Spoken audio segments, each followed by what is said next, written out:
Au musée des Beaux-Arts de Nancy, juste derrière nous, depuis avril, on peut retrouver le célèbre chef-d'œuvre de Georges de la Tour, La femme à la puce, dans une exposition dossier, autrement dit une exposition qui rassemble un ensemble de peintures de la main du maître ou réalisées d'après son œuvre et conservées dans les collections nancéiennes.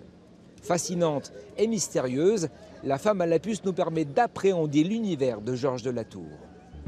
Pour nous parler de cette œuvre, nous ferons des sauts de puce depuis le musée des Beaux-Arts de Nancy, où nous reçoit le conservateur du patrimoine Pierre-Hippolyte Pénet, jusqu'au musée Georges de la Tour à Vic-sur-Seille avec sa documentaliste Delphine Scullier, et toujours à Vic, la ville natale du maître.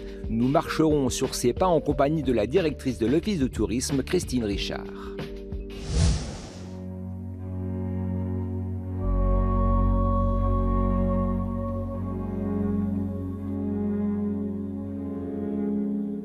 Alors ce qu'elle a de mystérieux, c'est son sujet. En effet, elle représente une femme qui est en train d'arracher des puces sur son corps, donc un geste d'hygiène assez trivial. Mais ce qu'il y a d'étonnant ici, c'est l'aspect extrêmement silencieux de ce tableau grave qui, sans doute, connote une dimension religieuse. La femme à la puce est présentée dans le cadre d'une exposition dossier qui permet aux visiteurs de découvrir 7 toiles liées à Georges de la Tour et d'évoquer 2 thématiques principales liées à cette toile. La tour comme peintre de la réalité et la tour comme maître des nuits qui plonge ses personnages dans de magnifiques nocturnes.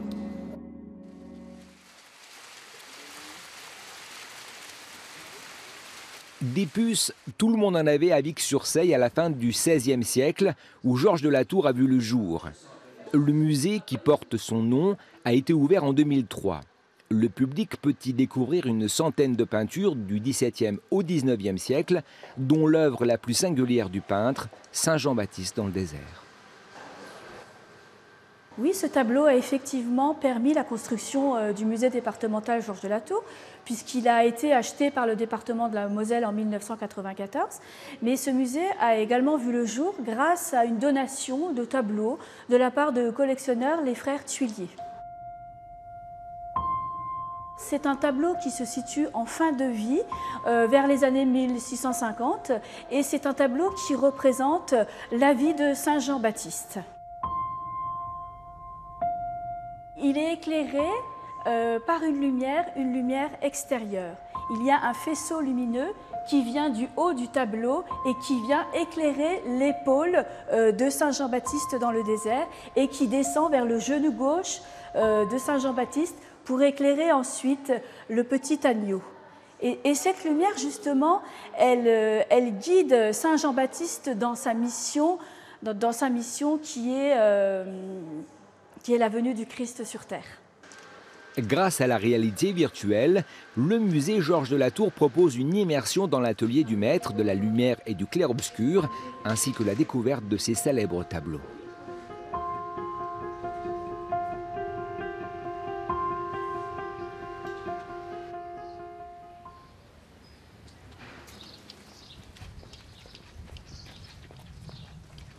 C'est ici qu'est né Georges de la Tour, ce célèbre peintre lorrain.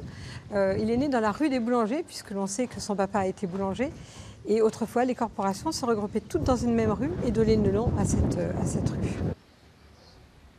C'est une ruelle qui a été extrêmement esquintée pendant la guerre, mais il reste une demeure d'architecture 1620-1630 en début de rue, maison que Georges de la Tour a forcément connue, mais nous sommes sûrs qu'il n'y est pas né.